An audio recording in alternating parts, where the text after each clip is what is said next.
Hello everybody, how are you? It's me again. Et aujourd'hui, je vais continuer sur le sujet tenses. Donc, la semaine dernière, je vous ai bien parlé, donc dans ma dernière vidéo, de present simple, present ing, past simple, past ing, past perfect simple, past perfect ing. On les appelle comme on veut. Si je donne le nom, c'est pour que vous compreniez ce qui est important après pour vous, soit pour le test, soit pour le test tel que TOEIC, soit pour un entretien d'embauche. On vous demandera pas comment ils s'appellent tous ces temps. Qu'est-ce qu'on vous demandera? De bien les utiliser, ok? Donc c'est ça qui compte. Mais donc voilà, je donne le nom pour qu'on se situe. Hein. Je vous explique ça de manière pratico-pratique et pas de manière linguistique. Vous n'êtes pas des linguistes, on est d'accord. Donc, je travaille comme prof. I work as a teacher. Je suis en train de travailler en ce moment.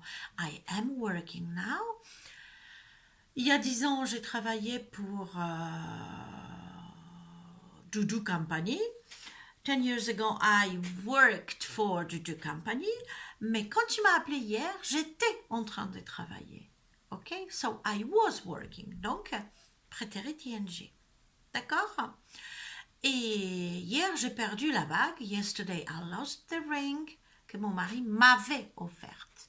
Donc, I lost the ring my husband had offered me. Donc, c'est le past perfect. OK? Alors maintenant, je retourne sur mon exemple de superbe dîner préparé par mon super mari. Donc, when I came home yesterday, my husband was preparing dinner. Donc, il était en train de préparer, donc prétérit ing. When I arrived, prétérit simple. Maintenant, ça veut dire que quand je suis arrivée, il était en pleine préparation. C'était pas prêt. Quand je suis arrivée, et tout était déjà prêt parce qu'il avait préparé avant que j'arrive. OK? So when I arrived, he had prepared dinner. Tout était déjà prêt. Il n'était plus en train de le faire. Maintenant, si je veux dire que quand je suis arrivée, il était en train de préparer le dîner et ça faisait déjà 6 heures qu'il était au casserole.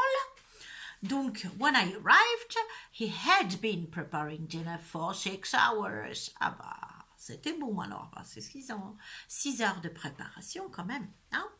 Donc voilà. Et maintenant, donc, le nouveau temps, present perfect, très utilisé par les anglo-saxons.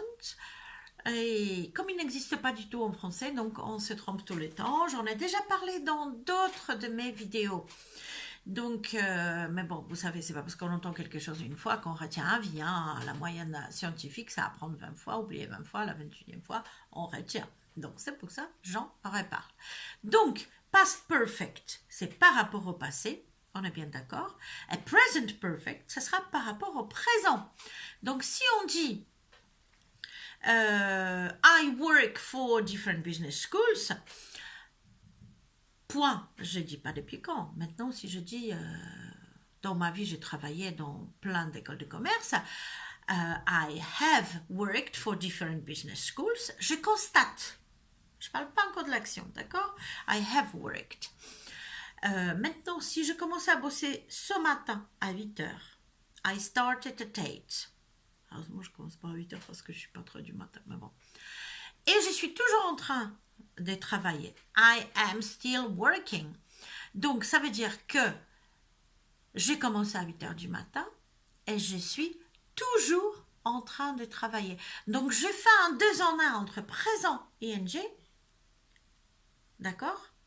Et le passé, parce que le passé nous montre depuis combien de temps ou depuis quel moment dans le passé. OK? Donc, I have been working since 8 this morning. Depuis 8h du matin, je suis en train de travailler. Heureusement, non, c'est dimanche. Doudou. Donc voilà. Donc si je dis juste, je suis en train de travailler. I am working. Mais je suis en train de travailler depuis 8h ce matin. I have been working since 8 this morning. OK? Donc, n'oubliez pas, de l'instant qu'on dit depuis, avant, toute cette notion maintenant et avant, parfois plus présent, mais c'est toujours lié, présent avec du passé, ce sera present perfect. J'essayais de vous expliquer ça au mieux. J'espère que c'est clair. Sinon, de toute façon, dans ma future vidéo, je vais vous montrer des planches avec des exemples. D'accord? Donc, encore une fois, je suis en entretien d'embauche et j'ai dit que j'ai travaillé dans ma vie pour plein d'entreprises. Je ne donne pas des dates, aucun repère du temps. Je dis, I have worked for different companies in my life. OK? Maintenant, je suis en train de travailler depuis 8 heures ce matin. I have been working since 8. OK? Alors, n'oubliez pas non plus, je vous rappelle quand même que since 8, depuis 8 heures, for 3 hours, depuis 3 heures. Depuis combien de temps? Combien de temps s'est écoulé? C'est for. Depuis quel moment dans le passé? C'est since. Et je reviens très vite avec la suite. Bye bye!